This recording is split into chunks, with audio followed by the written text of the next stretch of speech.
For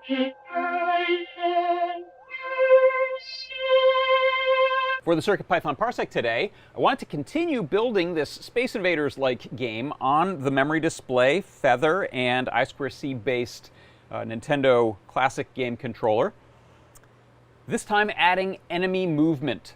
So you can see in the sort of classic Space Invaders style, I have a enemy. Normally this is rows of enemies, but we're going to start off simple. I have a rectangle acting as the enemy, and it is moving in sort of a stepped fashion, ominously across the screen, down a row, across the screen, down a row, across the screen, down a row.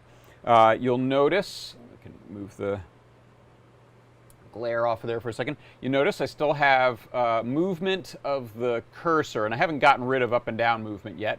I have no collisions or anything like that. We are still able to fire projectiles, but I'm not doing any hit detection or anything like that and blowing up enemies. So this is really just about movement of that enemy right there. So the way this works in code, everything else is the same, but I'm now creating a rectangle right here. You can see a set of enemy properties that I'm using, just a bunch of variables that I have in one place to make it easy to noodle around with this. So right now it's just a rectangle. I'm not using any bitmap or pixel art or anything like that. I have values for the enemy width and height. That's how big to make the rectangle. I have a starting position on X and Y, which is sort of the upper left corner, but not touching.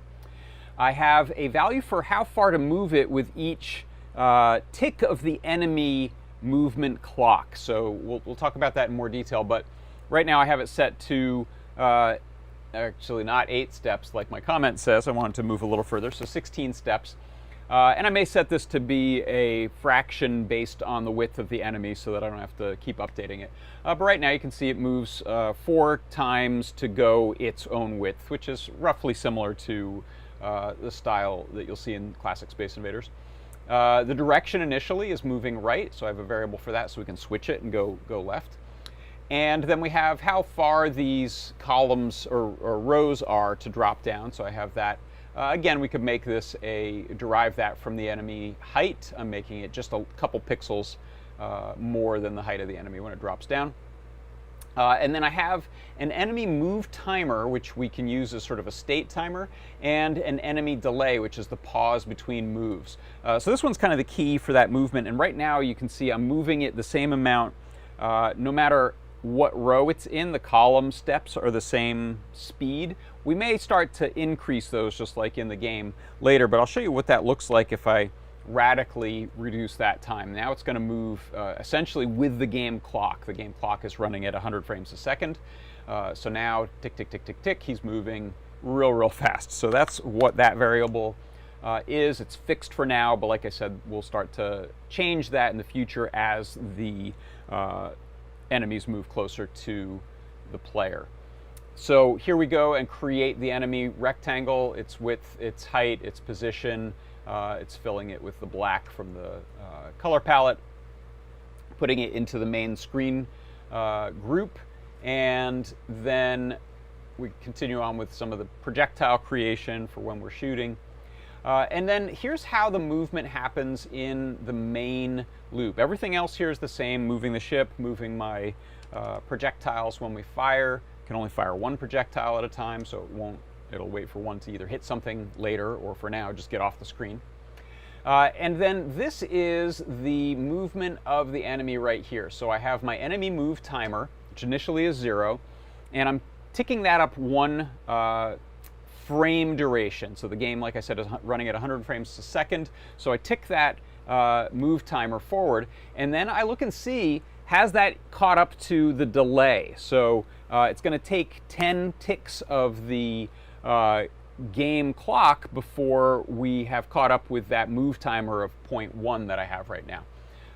So we wait to see when those are greater than or equal, and then we reset that timer and proceed on with moving it in X. So we add to whatever the current enemy X is the step size multiplied by the direction, so we can go forward and backwards.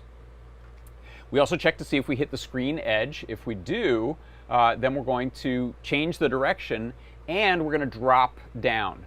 Now, when we go to drop down, we also check to see if we're at the bottom there, if we're at 195 pixels, starting at 0, heading downward.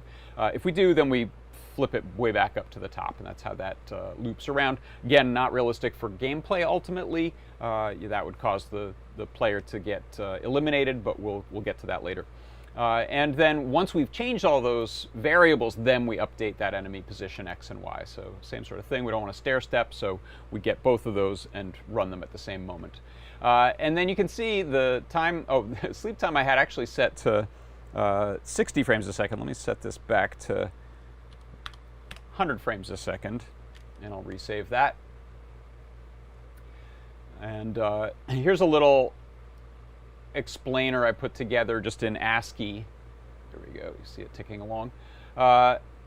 Where for each frame of that 1/100th of a second frame clock, we look and see, are we moving yet? At this moment here, we're the same as or equal to the frame number, or 0.1, and the move delay 0.1, then we move and continue on.